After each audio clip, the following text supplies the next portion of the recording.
Welcome, viewer. Come with me to 15th century England, a magical place where the Wi-Fi signal is non-existent. The only Uber is a particularly aggressive pig, and the sweet aroma of malodorous streets could knock out a donkey at 30 paces. Yes, it is a land where urban means your town might have a ditch instead of a moat, and London is the only city that actually counts. Sorry, Norwich, you tried. England at this time is what you would politely call sparsely populated, unless you are Venetian, in which case you would call it basically empty. Only about 1 in 5 people lives in a town, and most towns are so small that the local gossip travels faster than the Black Death. Let us talk numbers. London is the only one flexing with proper city muscles. York and Norwich are tagging along behind, and most towns are just big villages with delusions of grandeur. Many of these places are ringed with ditches, presumably to keep out the terrifying menace of moderately lost sheep. If you were hoping for glamorous architecture, prepare to be disappointed. Only the churches, castles, bridges, and the odd rich merchant's house were built of stone. The rest? Good old timber, wattle and daub.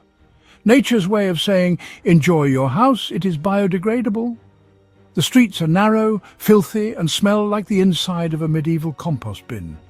Chickens and pigs have more street cred than the local alderman, and in one case, a hen set fire to a house. Yes, insurance claims were probably a riot. Cattle in your garden? Of course.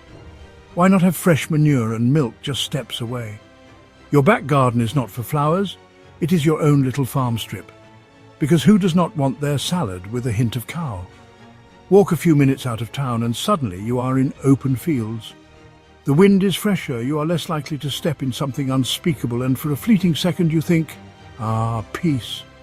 Until you realize most trades, like cloth-making and leather-working, are done out in the countryside, far from the prying noses of town authorities. It is not all rural bliss. Labour is cheaper in the country, so your fancy town market is probably selling cloth woven in a shed by someone who has never seen the inside of a city gate. But the town is where the action is: commerce, administration, and good old public humiliation at the market cross. This is where you would hear royal proclamations, basically medieval Twitter updates, while enjoying the sight of a neighbour in the stocks for stealing a turnip. Some towns snuggle up to castles or abbeys where the real power and money reside. But harmony? Forget it. Monks and townsfolk in Bury St Edmunds had punch-ups worthy of any Saturday night. Apparently, holy men make terrible landlords. Other towns sprouted up wherever trade was easiest: river crossings, crossroads, or just because someone said, let us build a street here. No planning permission needed. The town grows as traders and huts appear, and soon enough, the chaos becomes tradition. Think towns are beacons of freedom. Oh, sweet summer child. Most are under the thumb of a local lord or bishop who collects rent with all the grace of a bailiff with a toothache. Inside the town, a strict hierarchy rules. The richest merchants run everything: markets, courts and guilds.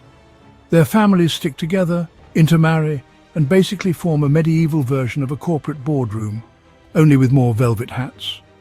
Artisans and craftspeople do the actual work: potters, masons, drapers, all shoved into their own little streets, trying not to get trampled by the merchant guilds.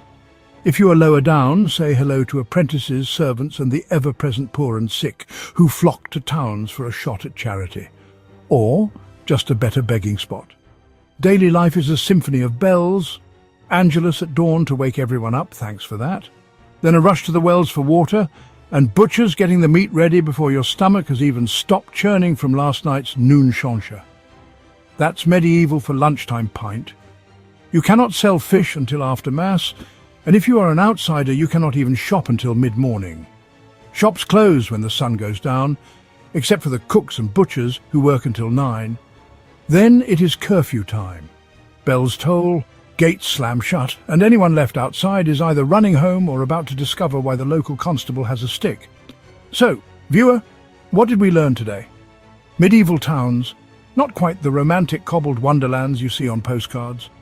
Imagine living in a place run by self-important merchants where your neighbours are chickens, the biggest building is probably a church, and the local entertainment is public shaming at the stocks.